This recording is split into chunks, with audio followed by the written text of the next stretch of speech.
So it looks like one of the questions is, what advice do you have for your younger self? So I think one of the things that I would, tell my younger self is just stick with it. You're going to be fine.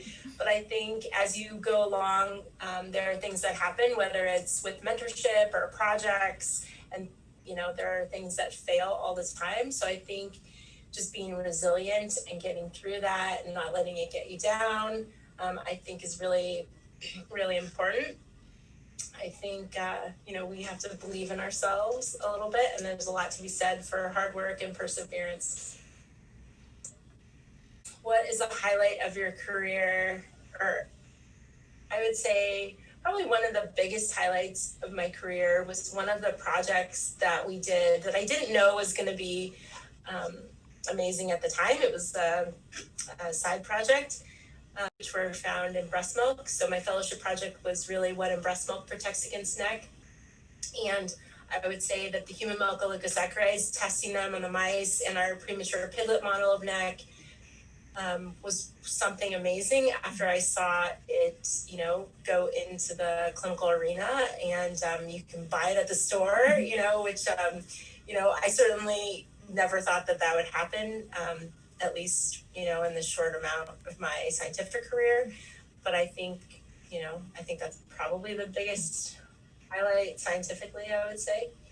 Some lessons that I've learned is really, try to help each other. So being a physician scientist is one of the hardest jobs.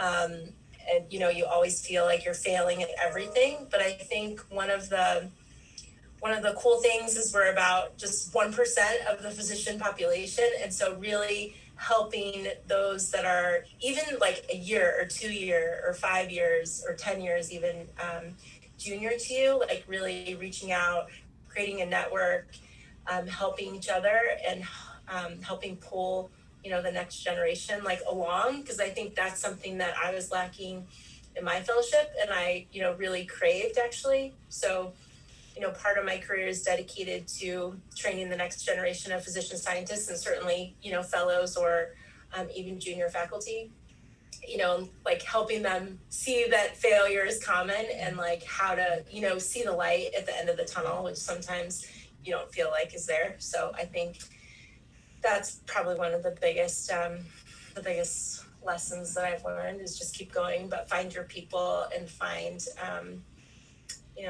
who's going to help you, through everything. So it sounds like, creating a village and creating a community, right? Right. And learning from failures. That's such a common theme that I've heard. Mm-hmm.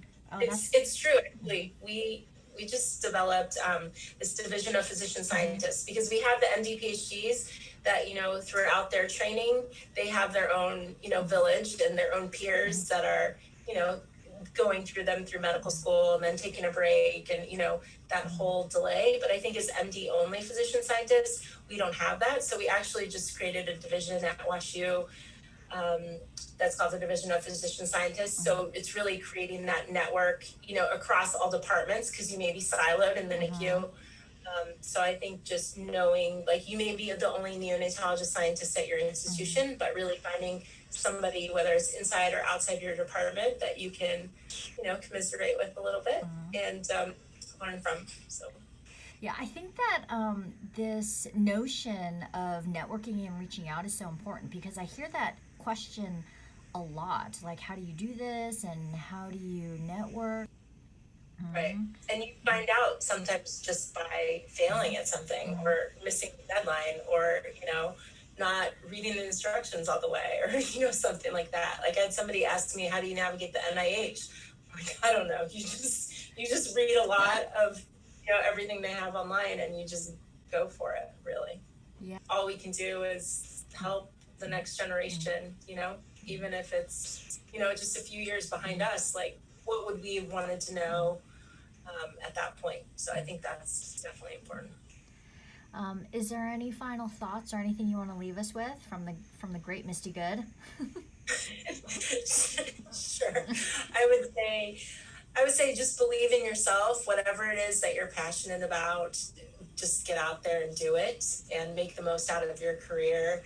that way, whether it's a scientist or a master clinician or a phenomenal educator. Just do it. Find what it is and like go out there and learn more about it and just keep doing it.